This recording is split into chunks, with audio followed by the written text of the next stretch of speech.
Okay, good. Well, hello, everyone. Hello, Ben. Thank you so much for agreeing to join me for this fireside chat.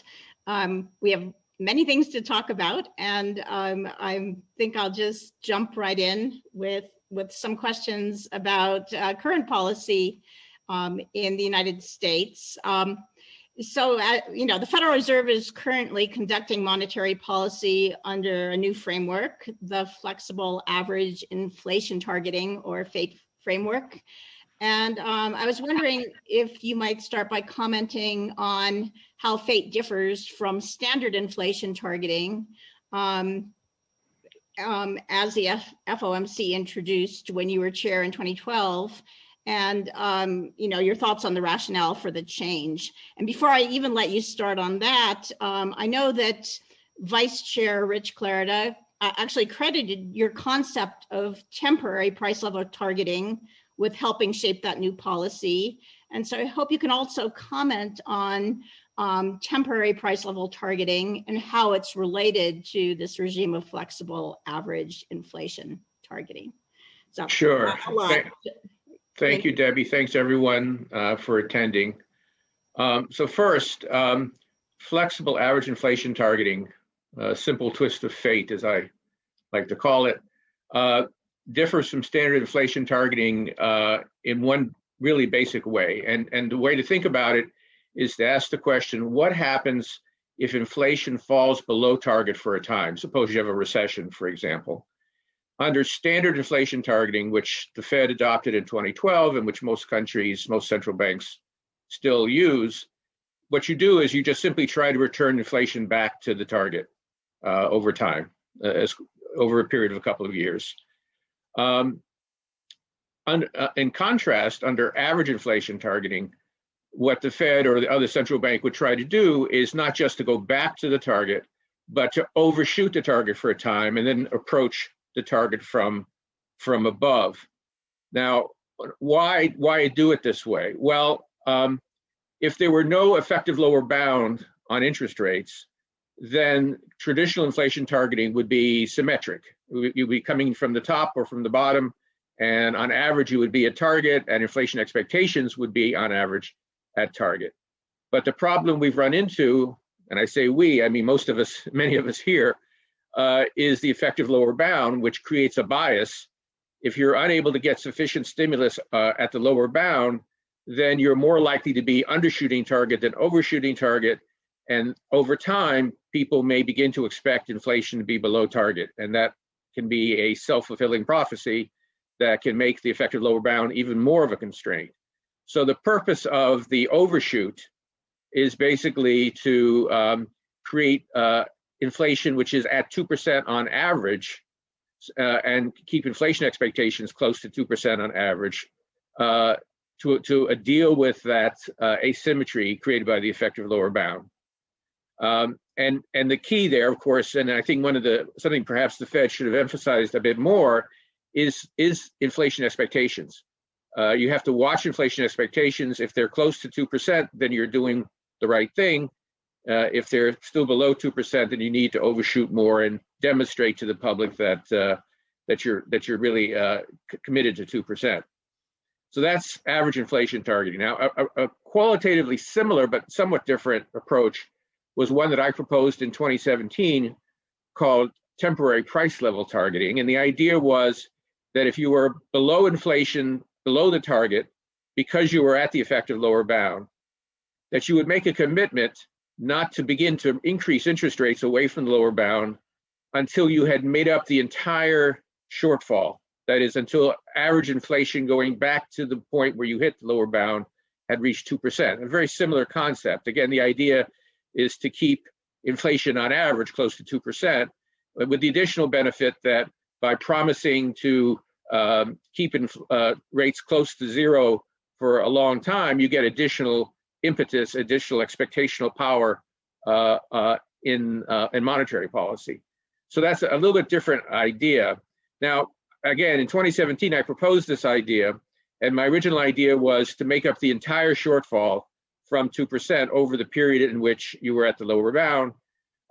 Lael Brainerd, one of the governors of the Federal Reserve, was the commenter on my paper, and she said, well, the trouble with that is that, if you're below target for a very long time, you may have to stay at, at zero and allow inflation to overshoot for a substantial period.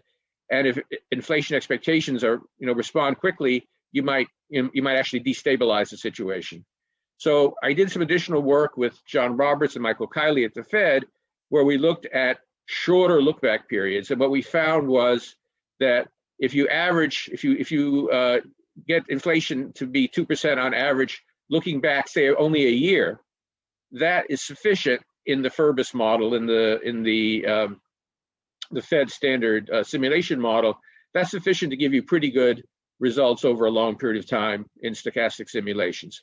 All right, so bottom line, the Fed adopted part of my approach, in particular, as they provided in their guidance in September of last year. They're keeping rates at the lower bound, which is basically zero. And as Kiley and Roberts and I found in our paper, they're going to wait until inflation has been at 2% sustainably for at least a year. That was what we found to be a good look-back period. And only at that point will they begin to raise rates back towards a more neutral level. And again, the point of doing this is to allow for overshoot, to correct for the asymmetry created by the lower bound, so that over a longer period of time, inflation will be close to the target, expectations will be close to the target, and we won't have this Japan trap type problem.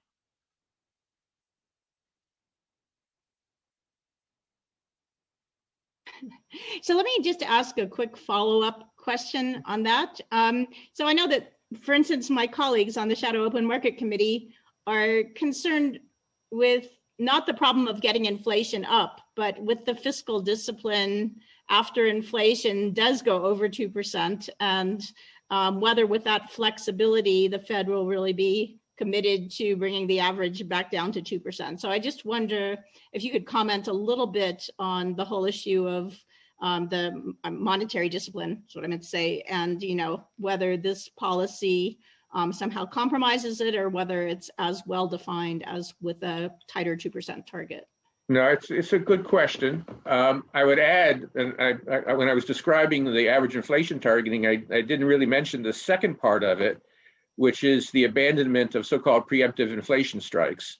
So historically at the Federal Reserve, going back to Chairman Martin in the 1950s, the Fed would begin to tighten before inflation became a problem, on the grounds that monetary policy works with long and variable lags, to quote Milton Friedman. And in doing so, they try to avoid getting behind the curve, so quote unquote. Now they have abandoned that on the grounds that we don't really know where the natural rate of unemployment is. And so we're letting our policy be dictated by a variable which we can't really measure. And in doing so, we might fall short of full employment. So abandoning preemptive inflation strikes is a second component of this. So together with the overshoot policy and abandoning preemptive inflation strikes, this is a more inflation biased approach for sure. Now, so what creates the discipline? Well, again, I think that what the Fed ultimately is relying on as a nominal anchor is inflation expectations.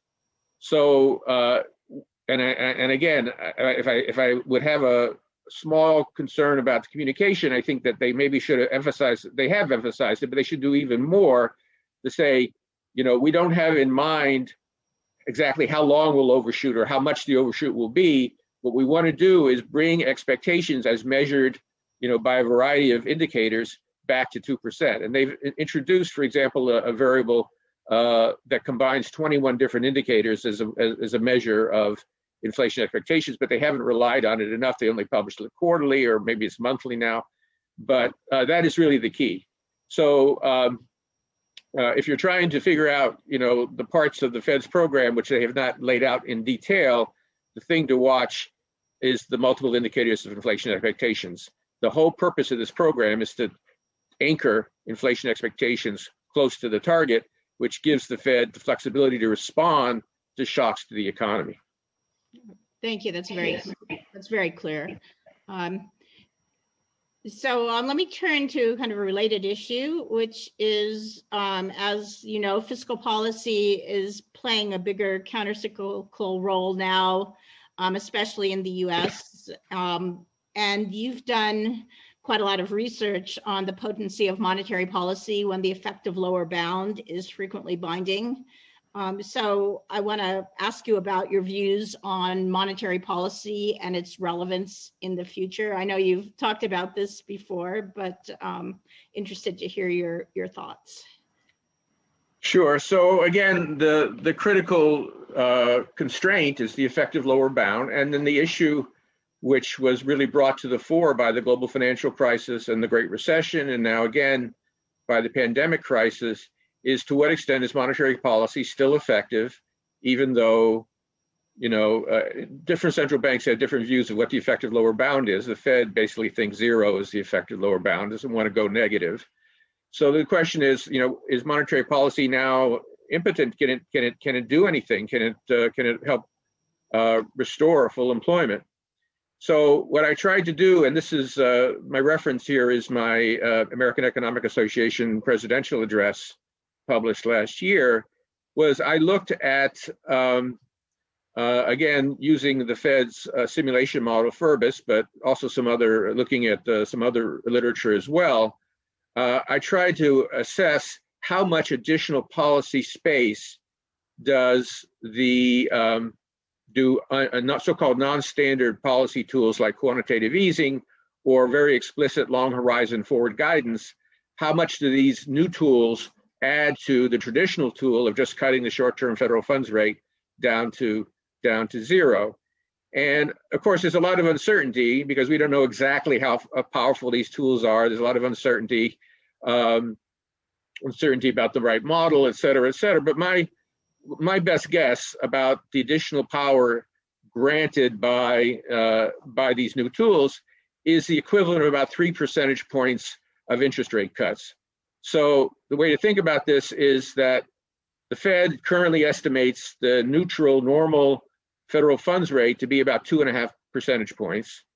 So that gives you 2.5 points of room to cut under average normal conditions in response to a slowdown. And then what my finding is basically is that in addition, if you use quantitative easing and forward guidance effectively and proactively, you can add effectively 3 more points of cuts. So you get the equivalent of 5.5 percentage points of space to cut rates. So that was the finding of my research. And so then the question is, well, is that enough? Well, clearly, without the non-standard tools, you really are in big trouble because 2.5 points is not very much. So you need the extra tools. That's certainly clear. But is it enough? Well, historically, before the global financial crisis, the Fed typically responded to a recession on average with about 5.5 percentage points of rate cuts. So what this is saying is that the Fed, with these additional tools, and assuming again, you know, that these estimates are more or less in the ballpark, and of course there are a lot of uncertainties here, but that the Fed has the tools, including these non-standard tools, to address a, quote, typical recession, more or less in the same way and with the same kinds of lags as it did prior to the global financial crisis. But so I think the first conclusion from this is that monetary policy is not bygone. I mean, it is still effective. It's important part of the policy toolbox, and countries should not, you know, make monetary policy entirely passive, as some new approaches are suggesting. So that is important. But there's some additional conclusions you would draw from this. One, and going back to your question, is that fiscal policy may, under some circumstances, have to play a very important complementary role to monetary policy. First, if a recession is very deep, more than a typical post-war recession, then to get the sufficient stimulus to help recovery, you're going to need some additional fiscal support as well to go along with the monetary support. And that, by the way, the sort of the nice thing about that is that what is constraining monetary policy, of course, is that interest rates are very low, but low interest rates, all else equal, make fiscal stimulus, a little less painful because you're paying a lower rate on the debt that you're issuing. A second thing that is a little bit less obvious about fiscal policy is that the neutral interest rate is itself an endogenous variable. Why is the neutral interest rate important? The neutral interest rate is the interest rate at which monetary policy is neither stimulative nor restrictive. And again, the Fed's current estimate, and I think it may be affected by the pandemic, et cetera, but a more medium-term estimate is 2.5%. If inflation were to fall too low, et cetera, that neutral rate could decline, and that would cut further the Fed's available space. And so going back to your first question about average inflation targeting, one of the key issues, why do you want to be sure to keep inflation at 2%? Well, you don't want the neutral interest rate to fall any further. And of course, one of the sources of the neutral rate is the inflation rate. So we don't want the neutral interest rate to fall any further. It's already quite low historically. So one way to keep the neutral rate up is to keep the inflation rate and inflation expectations up, which is what FAIT is about. But another way possibly is through fiscal stimulus. So it could be that one of the usual drawbacks, supposedly, of fiscal stimulus, that it raises interest rates, might actually be a benefit under some circumstances if it keeps the neutral interest rate from falling too far. And then finally, I think the last thing to say is that the Fed, a little hard to believe, I think, but the Fed, relative to some other central banks, has been kind of conservative, at least in terms of the types of tools they've been willing to use. They've been more proactive in some cases. But the European Central Bank, for example, and the Bank of England use funding for lending programs where they subsidize bank lending. Japan and Europe use negative interest rates, et cetera, et cetera. So the Fed probably should at least be thinking about, whether there are additional tools that might be useful. So the bottom line, trying to draw this together, fiscal policy is important for deep recessions or for trying to keep the neutral interest rate at a not too low level. Fiscal policy is a very important complement to monetary policy. We saw also, incidentally, how it helped monetary policy support credit markets in during the pandemic crisis. And finally, one thing we also saw about this last pandemic crisis was that fiscal policy in some ways is more targeted than monetary policy. It can help specific groups or specific industries better than monetary policy, which really can only address broad financial conditions. So fiscal policy, I think, will play a bigger role, but it is much too much at this point to say that monetary policy is passé and is not going to be important in the future. Great. So I want to mention, I forgot to mention at the beginning, there's a few Q&As coming in, questions coming in from the audience, and I encourage you to submit your questions if you have them. I'm going to ask a few more questions, but then I'm going to turn to some of the questions from the audience and pass them along to Ben. Sure. So good. So I actually want to turn to more historical questions. So you have a 2018 Brookings paper on the real effects of financial crises. And you show a close empirical link between the stages of the 2007 to 2009 financial panic and the developments in the real economy. In fact, you underscore the importance of preventing crises and controlling them when they occur. So here's the question. What's your take on the state of crisis prevention policies, that is macroprudential regulation, particularly in the United States, but you might comment on other places as well. And how effective now are the Fed's crisis fighting tools? They certainly pulled out a few this last year. We saw them on display in March 2020. And how do you view them and how they differ from traditional Bagot-style prescriptions? Mhm. Well, starting first with that paper you mentioned, the 2018 Brookings paper, which was on the 10th anniversary of Lehman, there is a minority view out there which downplays the role of the financial crisis itself as a macro shock and argues that it was the boom and bust in house prices that was the dominant factor, together perhaps with stress in the mortgage market. And I guess I just don't find that very plausible. It's certainly a minority view. But what I tried to do in my paper was to look at that empirically by looking at financial variables that measured house prices and mortgage conditions, et cetera, on the one hand, and financial variables measuring stress in credit markets and banking markets and so on the other hand, and sort of seeing which ones predicted, the real economy.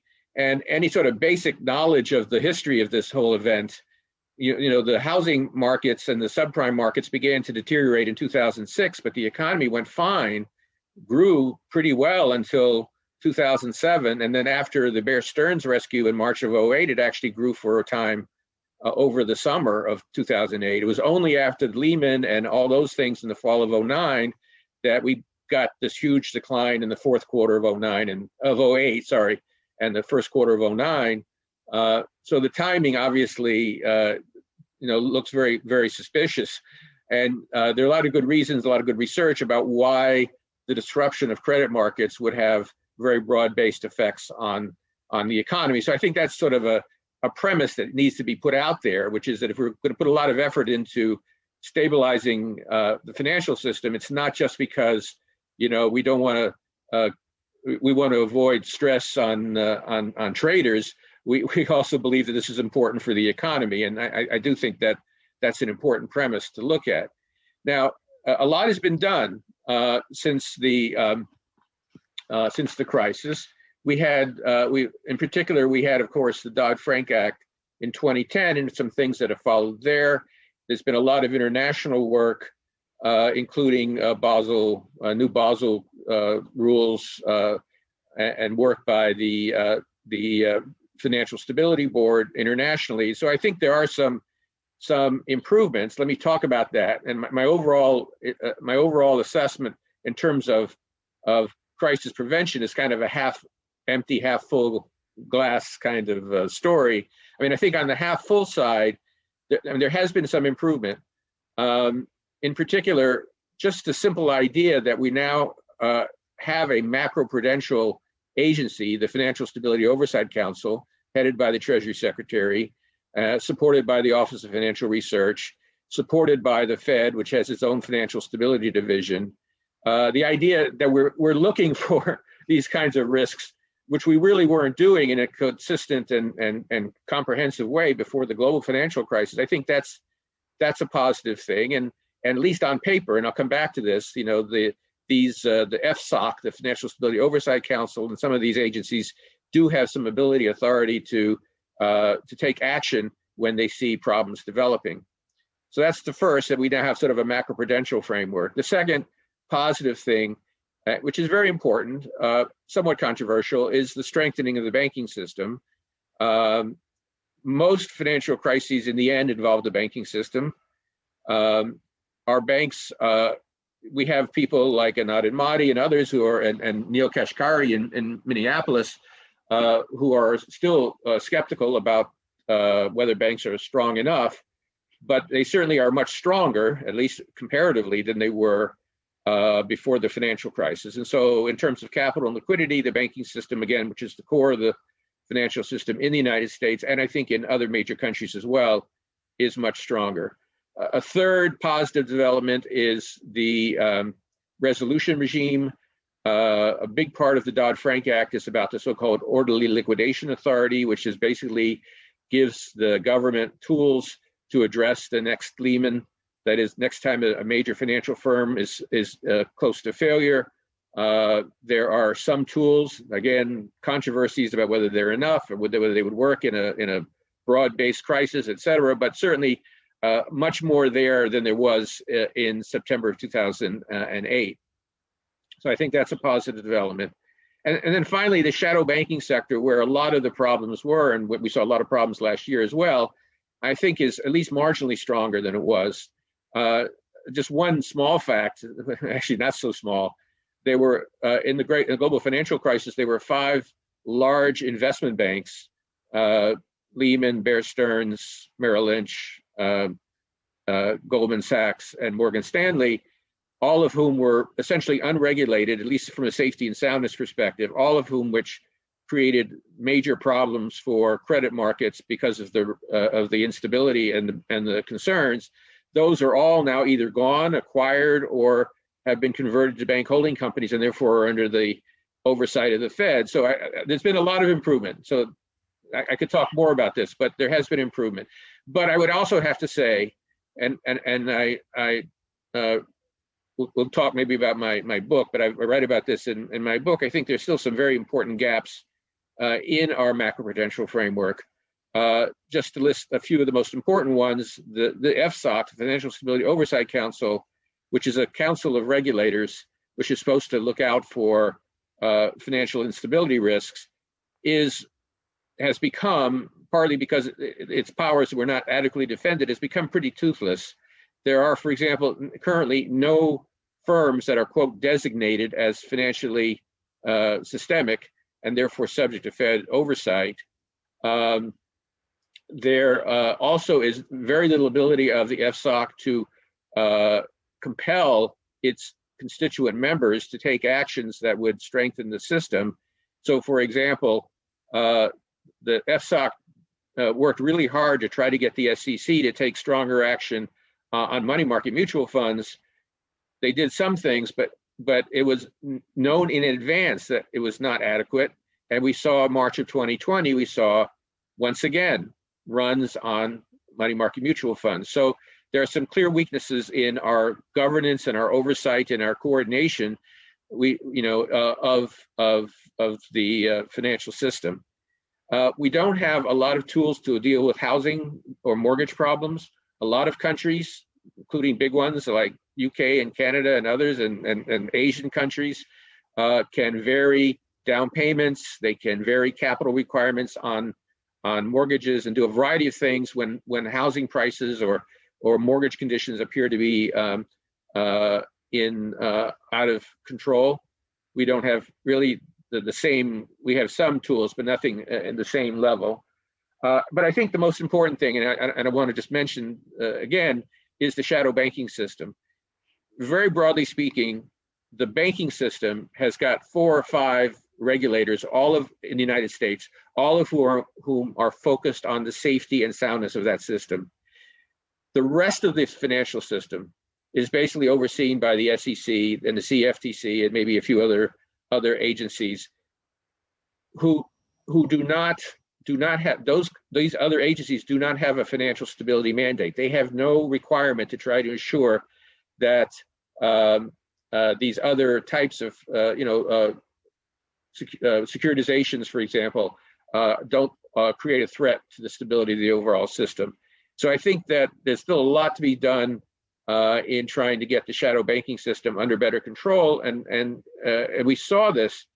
I could go on for quite a long time. I already have, but we saw in the crisis of last March, a year ago March, that a lot of the problems arose in the shadow banking system, where, for example, hedge funds, bond funds, money market mutual funds, repo markets showed clear signs of instability and required very large interventions, which I'm sure you would agree are not something we want to be doing all the time.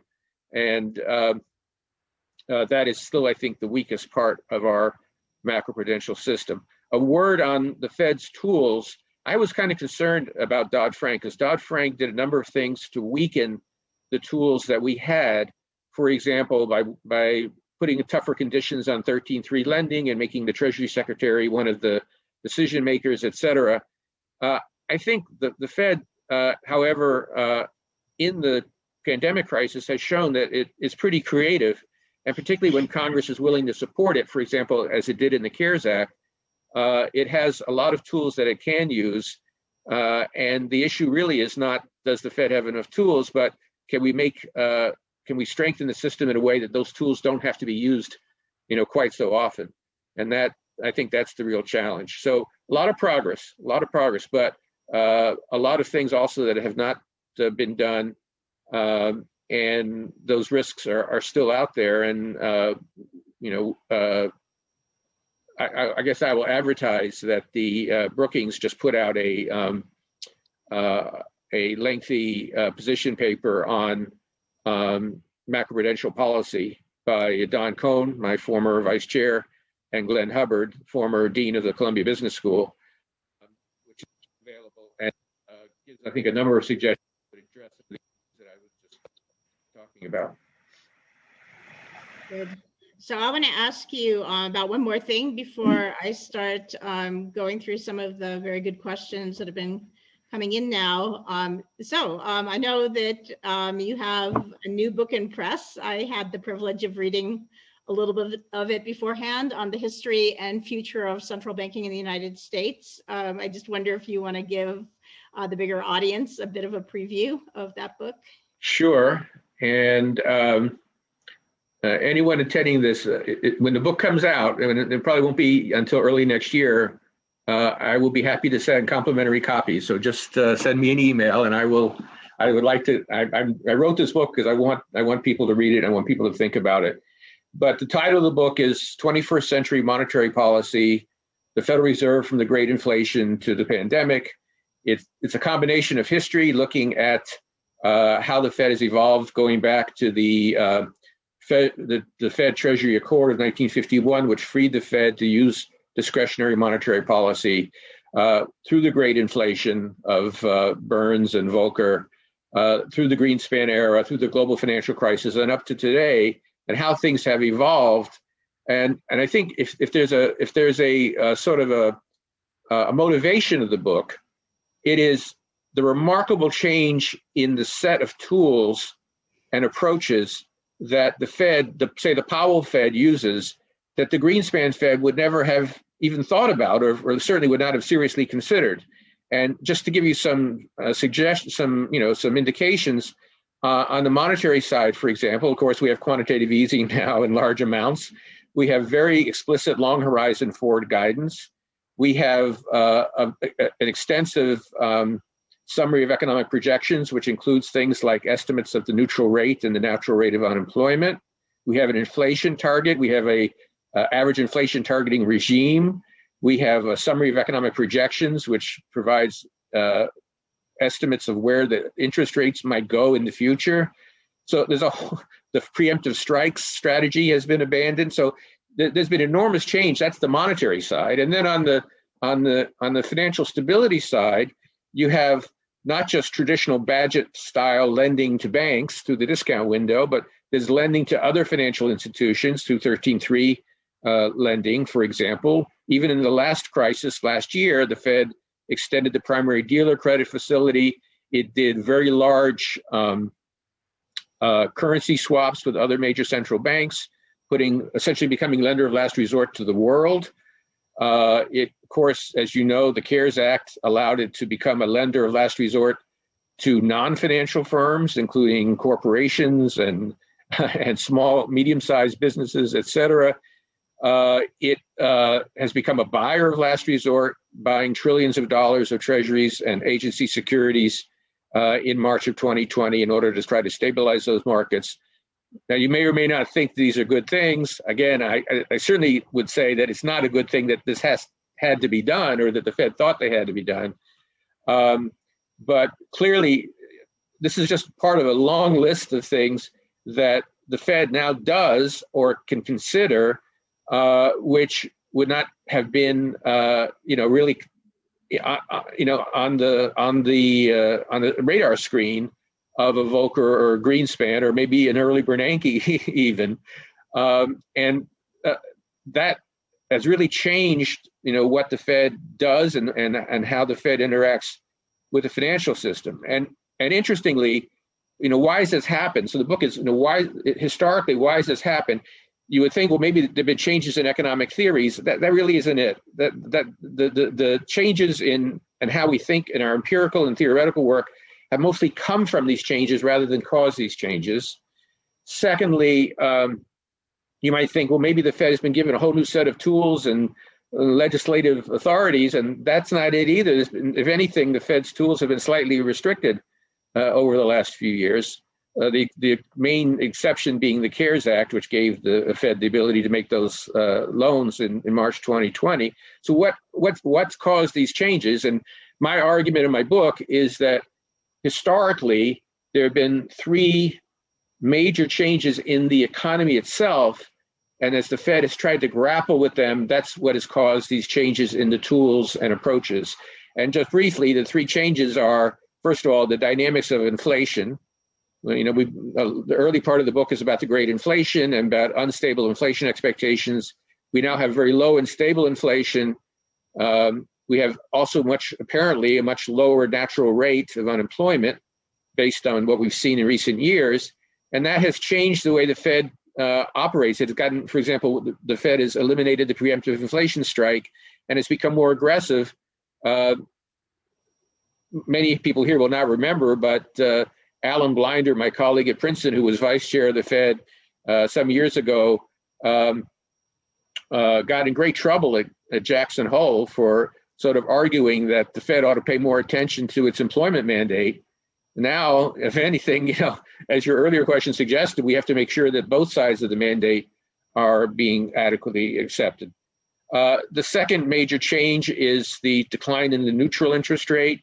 Larry Summers has talked about secular stagnation. I've talked about global savings gluts and there are other reasons why the neutral interest rate appears so much lower. And the implication of that is that we have much more concern about the effective lower bound on interest rates. That in turn has led to development of new tools like quantitative easing. It's led to new frameworks like FAIT. So that fact, the fact that interest rates are generally much lower, has been a second long-term trend that has changed Fed policy. And the third is financial instability. We had a very long period from the Great Depression until the 70s when there was no major financial instability that really threatened the economy as a whole. I mean, certain sectors, et cetera. But the combination of inflation, deregulation, innovation has led to a system which is potentially, on the one hand, perhaps more sophisticated and more less constrained by regulation, but is also perhaps more dangerous as well, and is much more difficult to manage. And a lot of the tools that I talk about in the book are the ones that I mentioned earlier, like lending to non-financial firms, lending to non-banks, being a buyer of last resort, et cetera. So that's my theme, and I try to argue, again, that the Fed and monetary policy still have a role, that independent central banks still have a role, but that role is changing a lot, and the main reason it's changing is not, again, because someone has come up with a new theory, but rather because the world has changed, and the Fed and other central banks, and my book is mostly about the Fed, but I do talk some about other central banks which have experienced similar analogous issues. It's the change in the environment, which in the economic environment, more than theoretical models, that have motivated these very radical changes in how the Fed operates. So that's the theme of the book. A lot more obviously to be said, but again, I reiterate my offer to provide free copies generously to those central bankers who are here or are interested in the issue. Yeah, that's fantastic. A lot of people have taken up on it.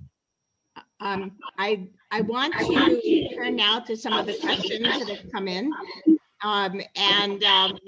There's a lot of challenging questions here, so but let's just jump right in. Following up on what you said a minute ago, a question came in from Indonesia about whether you agree with Mr. Summers, Professor Summers, on the secular stagnation hypothesis. And I wondered if you could just say a few more words about, if you do agree, how that affects your view of monetary policy. So I think that, I mean, I think certainly it's hard to deny that the neutral interest rate, the rate of return on new capital has been declining. Partly that's lower inflation, but partly the real returns are also lower. I think Williams and Lawback estimated that the real interest rate in the 80s was about 3.5%, and now it's 0.5%. So there's been a significant decline. I have my own somewhat different story, which has a more international flavor, the so-called global savings glut, which argues basically that there's a lot more savings in the world for demographic and other reasons, and there's just not enough high return investments available. But of course, part of that story is Larry's story that, again, demographic and technological reasons have reduced returns and lowered the real return. So I'm not as, well, he seems to have switched his position recently, but he was arguing for a long time that the secular stagnation meant that monetary policy was effectively ineffective, and that we would be seeing a lot more financial bubbles because interest rates would be zero all the time. And I didn't really want to go quite that far. That's part of the motivation for my paper, where I argued that we actually have about 5 percentage points of actual monetary policy space, taking into account non-standard tools. But there seems to be clear evidence, and I think a lot of it, frankly, the evidence, a lot of it is demographic, just the fact that the labor force is smaller, growing less quickly, and also the fact that as middle income countries get richer, you see more savings in the world market. That's driving down real interest rates, and so I don't think you can deny that. Nobody really knows. We could have a burst of productivity if some of the new technologies that we're hearing about, become commercial. And we'll see, but clearly it is one of the big factors I talk about in my book, is that the neutral interest rate has come down a lot, and that imposes important constraints on monetary policy, but it also potentially gives more space to fiscal policy. Great. Well, actually, Lisa, asked the last question, had another interesting question, which I don't know that I've ever heard you speak about this, but I think it's very relevant to central bank researchers, which is actually, how do you view the transmission channels of monetary policy, given the way the world is today? Do you think more through a credit channel, through an asset price channel, through consumer access to credit and housing channel? So I just wondered if you could comment a bit about that. I don't know if I have anything terribly original to say. I think, the Fed model focuses, I think, on it's 3 main channels. One is the asset price channel. The second is the cost of credit channel, like mortgage rates, for example. And the third is the dollar. So those are certainly important ones. My own work, as you know, has focused also on, I guess what you would call the credit channel, credit worthiness. If interest rates are low, that reduces financial stress, makes it easier for households and firms to get credit, makes banks more willing to lend. That is, I think, part of the channel. There may be some expectational effects that we haven't talked about, but people who actually study expectations find that households don't pay much attention to monetary policy of the Fed. Maybe businesses and investors do. So there's a mix. There's a mix of factors. Let me say one more thing about that, which is way back in, I guess, 2005, Ken Kuttner and I wrote a paper on the stock market and monetary policy, and we tried to figure out, why does monetary easing raise stock prices? And what we found was it's not because of stronger dividend expectations or lower rates of return. It's because of lower risk premium. And so there's more and more interest lately in so-called risk-taking channel of monetary policy. There's the Stein and Hansen paper, which shows that, or implies that long-term interest rates respond excessively, it looks like, to monetary actions. And perhaps part of the reason is changes in term premia or risk premia on long-term assets. So and clearly that's got to be true to some extent, or else QE wouldn't do anything, right? So I think we have less understanding of how monetary policy affects risk premia and term premia. That's the open question that I think researchers like those here would want to pursue further. Great. Actually, Jose Luis Pedro has a question for you, which has also been on my mind listening to your optimistic take on things, which is, could you say a few words on the unintended consequences of low monetary policy rates or very expansive monetary policy? Are you concerned about too much risk taking in the financial markets, for instance, or the distributional effects, the inequality that might arise?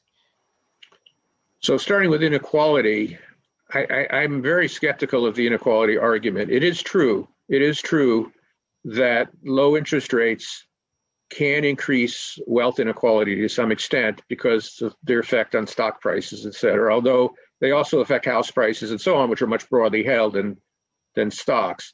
But if you look at consumption inequality, which I argue would be at least as important, monetary policy can actually be equalizing because of its effects. First of all, most importantly, because of its effects on the labor market. Getting people jobs is the most important, source of reducing inequality. Secondly, because it reduces the borrower's costs. I mean, people who refinance their house get a benefit from low interest rates as well. And if you look at the actual literature on inequality and monetary policy,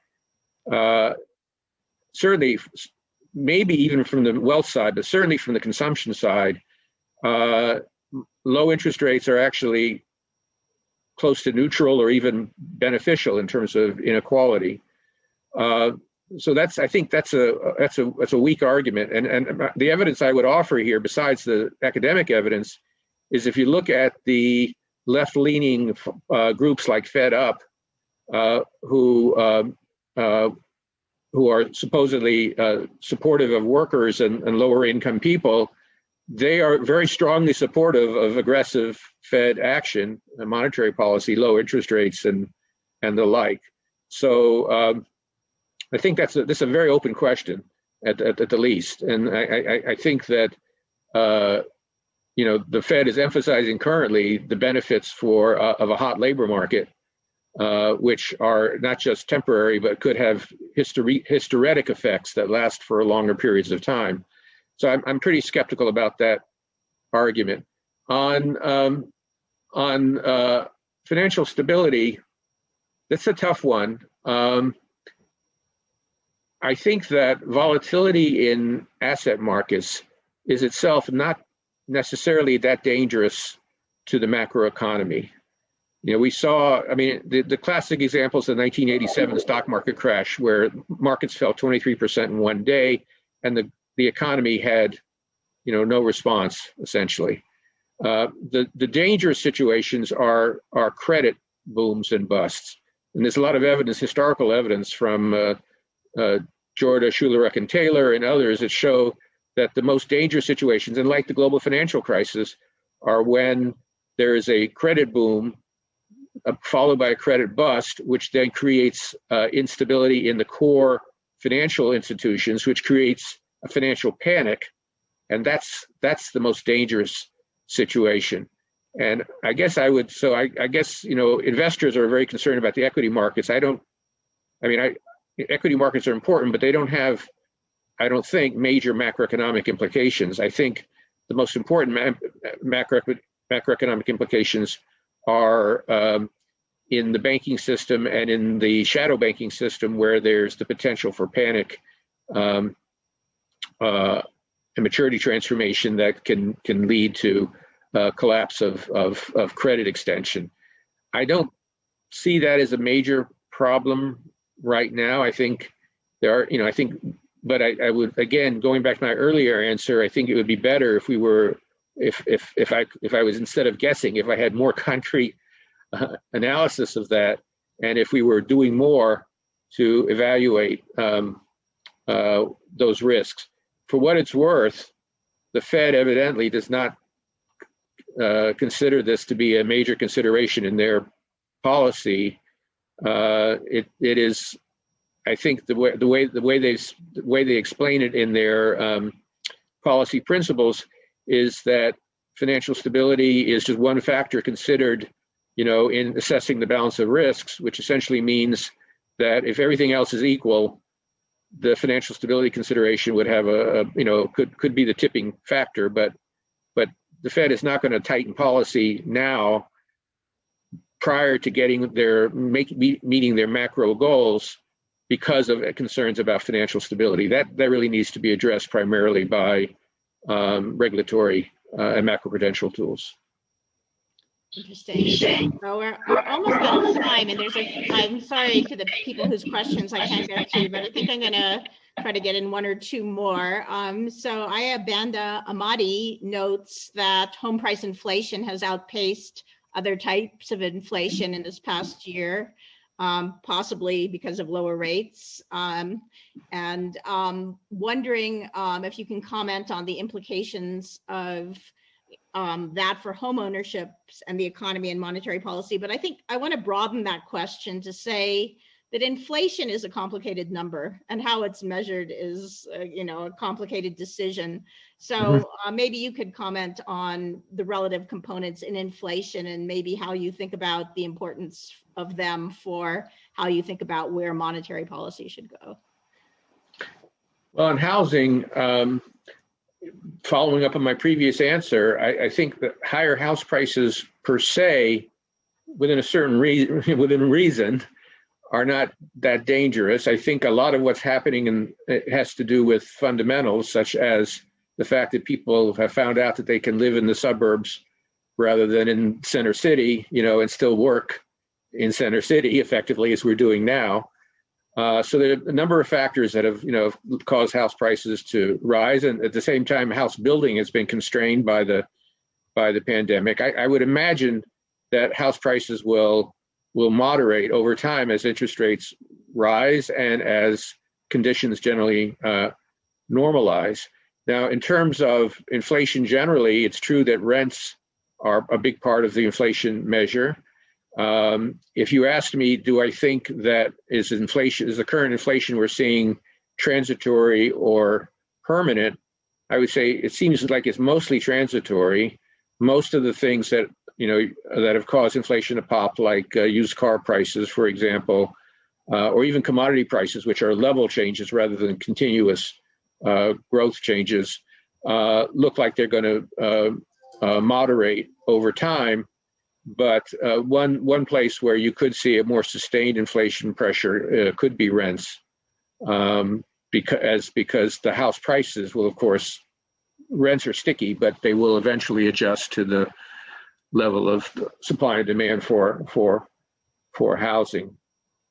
Does that respond? Yeah, absolutely. And we're basically out of time. I'm going to throw out this last question, even though we're out of time, because I think it's quite an interesting question. And you can have the last word on anything you'd like, really. So Ning Lo asks about current fiscal expansion and whether it tends to expand or limit the monetary policy space, which I think is a very difficult and interesting question. Well, no, I think it actually increases monetary policy space to the extent that it puts upward pressure on the neutral interest rate. That actually increases monetary policy space. It also obviously provides very useful assistance to the central bank in terms of helping the economy recover. The U.S. economy is recovering more quickly than any other because it's got the most powerful combination of monetary and fiscal policy of any country. I don't know if that's responsive. Just in general, I think that I make a couple comments. A difference between the fiscal policy we're seeing now and say the 60s. The 60s was much bigger relative to the economy. The fiscal, the output gap was much bigger and much more sustained. So I think one important aspect of what we're seeing now, which is one reason why I'm not quite as alarmed as Larry is about inflation, is that it seems unlikely that we're going to see a repeat or extension of the $1.9 trillion program that's going to, beyond this year. The fiscal program, the infrastructure program and so on, they're talking about is an 8 or 10-year program, which is also partially paid for by taxes. So we're not going to see any more monster, fiscal programs like the CARES Act or like the Biden American Rescue Plan. So I think that what will actually happen is that next year the economy will actually probably slow quite a bit, maybe not as all the way down to its potential, but we're certainly not going to see 8% growth next year because the fiscal impetus will actually largely dissipate by early next year. Good. Well, thank you so much. It was a great conversation, and I'm sure that everyone is going to take you up on your offer of getting a free copy of your book and enjoy reading it. So thank you very much, and hope to see you live sometime soon. Thank you, Deborah.